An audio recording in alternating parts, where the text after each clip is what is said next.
Today, I'm so excited to be sharing with you some really important good news for the collective, which is that the energy is finally moving. In case you've been feeling tired, drained, and or out of alignment, I want you all to know that this period of profound inner transformation and energetic upgrades is finally coming to an end. So you should really feel the shift in the next week, specifically March 29th, which is the solar eclipse through which we're going to cross over into the next version of ourselves. And this transformation, or what I call initiation, will be completed during Easter, which is the process of rebirth. In case you don't know what energetic upgrades are, as a healer and a clairvoyant, and as a light worker, if you're a light worker or sensitive to energies, I want you all to know that it's like a computer that is receiving a software upgrades. And when we receive energetic upgrades, spirit stops our body, stops our intuitive gifts in order to upgrade the software. Like the computer must shut down for you to integrate and become the next version of you that is going to lead the next phase of your life. And that's why I'm recording this episode with this new series about self-love, because we're going into self-love, and which is the ultimate aid to healing your body, your relationship with your body, and also to manifest love.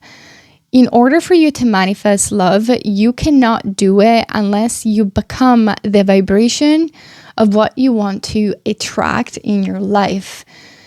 And today we're specifically talking about how to radiate self-love and confidence from all the pores of your skin so that you become the magnet.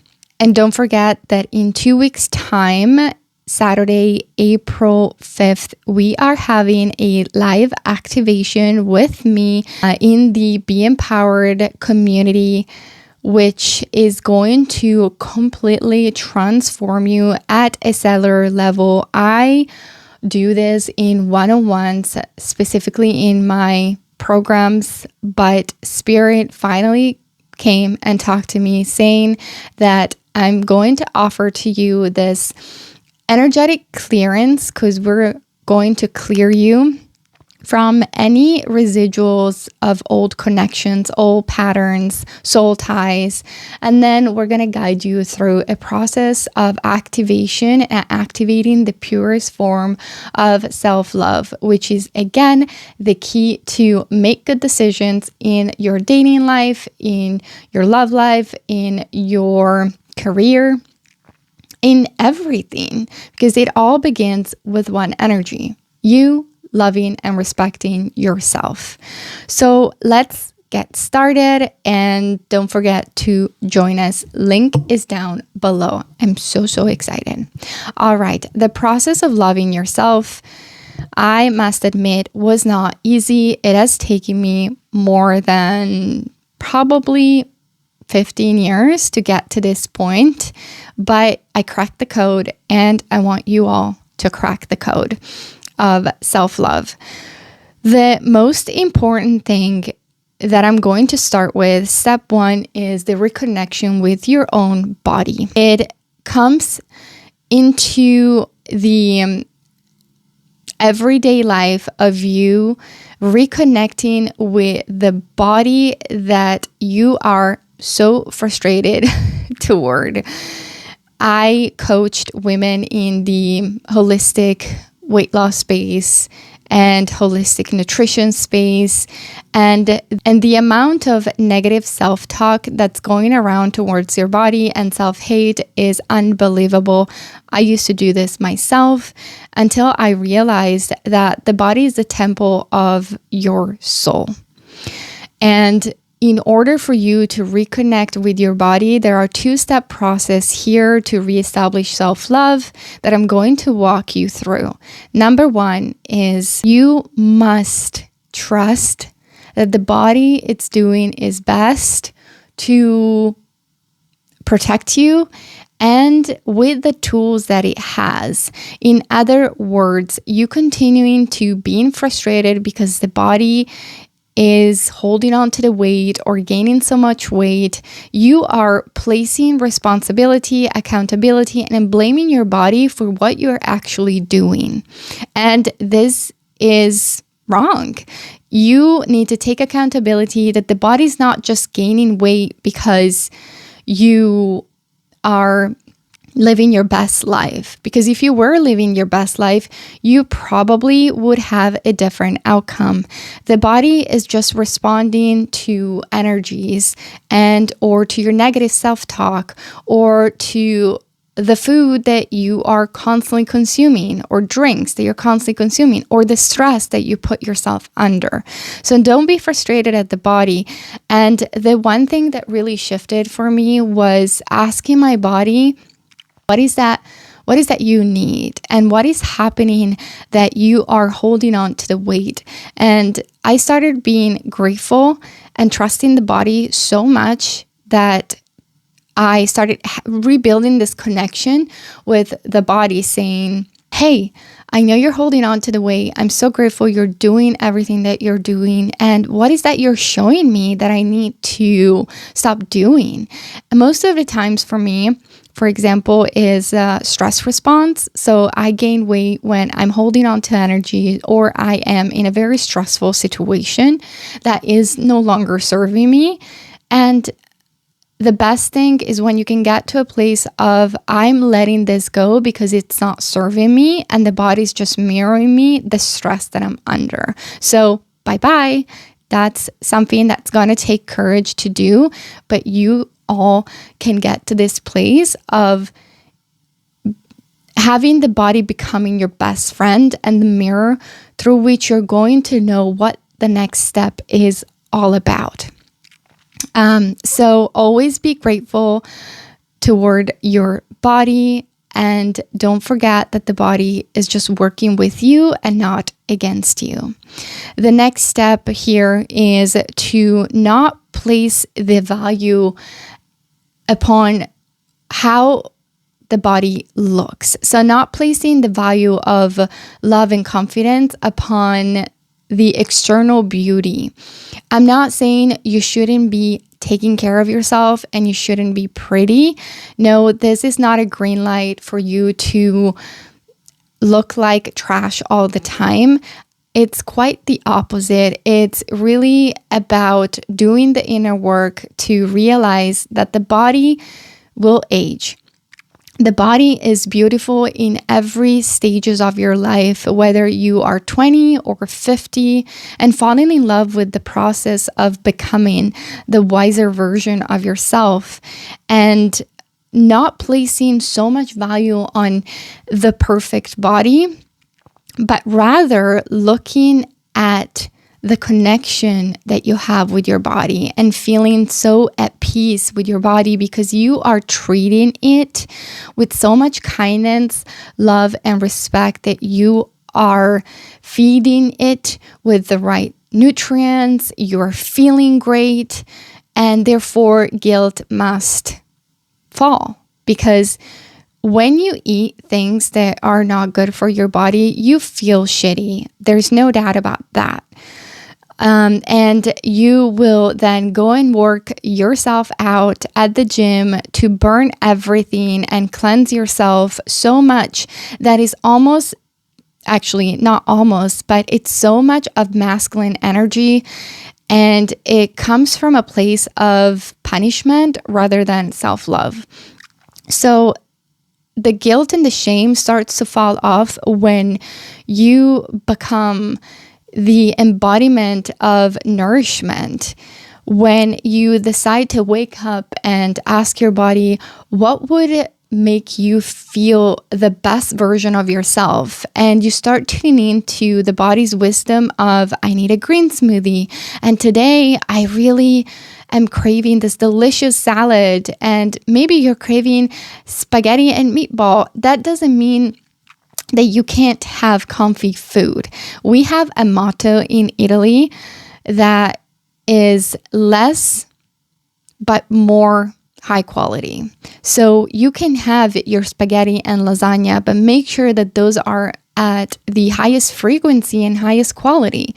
And another thing that helps me so much to feel at my best with my body is making food at home. This is not trying to save money.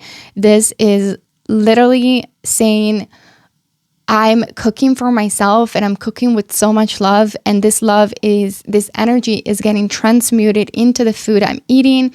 And when I'm eating, I feel so much better because it creates that connection between you and the food. So this is step number 1, and reconnecting with your body and treating it with the self-love and kindness that it deserves, because it is, after all, the temple of your soul. Number 2 is walk away from disrespect. This is something that has taken me years to figure it out, walking away from any situation where I was disrespected. Because believe it or not, if you keep going back to the person that is disrespecting you, they're not going to change. They're actually going to walk all over you all the time. So it is only going to increase the disrespect, and the only person that is meant to save yourself in those situations is you. Nobody's going to come there and save you. And oh, please don't treat her that way. At some point, you're going to have to regain your power back and stand up to those people, not in a reactive way. The simple act of choosing to walk away from someone who is not respecting your time, is not respecting your presence, your energy, your body, everything about you, you have complete right to walk away from those situations. And the more you do that, the more you are raising your standards and the more confident you will feel, because you are reestablishing the respect for yourself. You must become the saver and the adult version of you that didn't protect you when you were a child. This is something that shifted my perspective, because when you live in victimhood, you start blaming it to the parents, you start blaming it to everyone around you that is not treating you right, not understanding that you have full power in every situation right now as a grown adult to step away and say, enough. I don't want to sit here and listen to you disrespecting me, calling me names, screaming at me. Why? Because I am needy of your love, which is actually not love. So don't ever be afraid to walk away, and don't ever live in the lack mindset that you need to stay in this because there's nothing better. Like, if you really believe that the disrespect and the unhappiness of being with someone who is constantly mistreating you is better than you reclaiming your own power, then you might have some good inner work to do to get yourself back into the most empowered version of yourself. I'm just here to tell you that the moment I started reclaiming my power and started to walk away from any friends, any lovers, any family members that started or continuously disrespected me, something really magical happened. One, I saw a shift in them, especially in family members, because they realized that in order not to lose me, they started shifting and respecting me and responding to my energy. Second is when I let go of the old friendships and the old lovers that didn't match the version that I was becoming, then new people started to come into my life that mirrored exactly the energy of respect and love and kindness.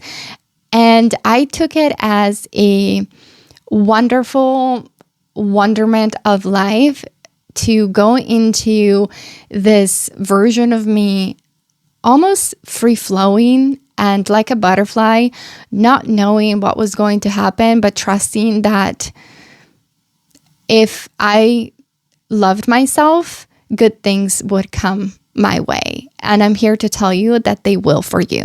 Number 3 is, I believe, to be the most important one, which is the essence of self-love, which is self-acceptance. You will never get to a frequency of loving yourself if you don't become so raw and real with accepting where you are, with your current relationship with your body, money, or your dating life or your love life. You must completely accept all the good things about you, all the flaws about you, and where you're currently at in your reality. Self-acceptance really comes down to writing down all of the things that you like about yourself and all of the things that right now you dislike about yourself, and raising the vibration upon the things you dislike about yourself, making those the best tools, the best physical attributes, emotional attributes you have about yourself. As an example of the physical body, in terms of self-love, I was very insecure, even though I had a great body. I was always athletic, always blonde and blue eyes. And believe it or not, I always second-guessed myself. And I was very insecure, especially because of this negative self-talk and talking down on myself over and over, because believe it or not, we all have that self-negative talk going around, whether we are curvy or skinny. In my case, it was always about having this flat butt and skinny legs, and not feeling like I had the abdominal pack, and my belly was always kind of soft. And I could go on and tell you that I wanted to have plastic surgery to straighten up the nose because it has a little curve, which is a very Italian feature. And I wanted to change everything about myself, or most of it, at the beginning of my self-love journey. And then one day, I remember my client who looks at me and says, "You know what? I love your nose and you are rocking it." And I looked at her and realized that she was responding to the energy of the embodiment of self-love that I have embodied. I fully accepted that this is who I am, and I made my features something unique that you cannot find anywhere else. These days, women tend to look quite the same, I believe, if you go on social media, and we have, I think, forgotten the real features of beauty. So I encourage any of you, men or women, that are having insecurity with their body to fully embody the features you don't like about yourself. For example, let's just say that you have very fair, pure white skin, and you're very insecure about your white skin with freckles, maybe. And I would say, make this the best thing about you, that people are just going to respond to you and be like, "Oh my God, this is so different. And it's actually so beautiful," because only then you will show your light fully. Let's rock all the features that God gave you when He made you. This is about stepping into who you are authentically and owning your ethnicity, owning your roots. I have so many different clients that come from different ethnicity, from the Philippines, they have Indian features, could be European features, which someone that was born in England is very different than Italian, very different than French features, very different than German features, and so on. So rock it. There's nothing bad about having your beautiful Asian eyes. My best friend, she comes from Vietnam. She is a great therapist and she has these exotic features, but she rocks it. And she is a magnet for men. Like, it's incredible. And I love that. So embody that. Another thing about self-acceptance is also accepting, once again, who you truly are at a soul level with your sensitivity. So if you're listening to this podcast and you're a sensitive soul, remember that you need to embody that part of you. This is self-acceptance. This is self-love. And not constantly think about it as a curse. That's negative self-talk. That's lack mindset, saying like, I'm powerless because I'm sensitive. Guess what? If you learn how to manage your sensitivity, which all the trainings and key principles of an empath are included in the BEmpowered community right now, you can access and become the most empowered version of yourself. Guess what? Nobody is going to disrespect you. Nobody's going to treat you the way you're being treated right now. So remember that there is always an exit route. You just need to be willing to choose it. Number 4 is self-talk. And I want you all to know that negative self-talk comes from the habit of spiraling downhill and choosing not to spiraling uphill. The good news is that you can change this at any point in time. Will it be easy? Probably not at the beginning, but if you can make a habit, then you create a habit. That's the best part about self-healing and doing the inner work, is that if you do the right thing with the right tools, you don't spiral in loops anymore. You finally get out to the other side and you reclaim the best, most authentic, powerful version you could ever become.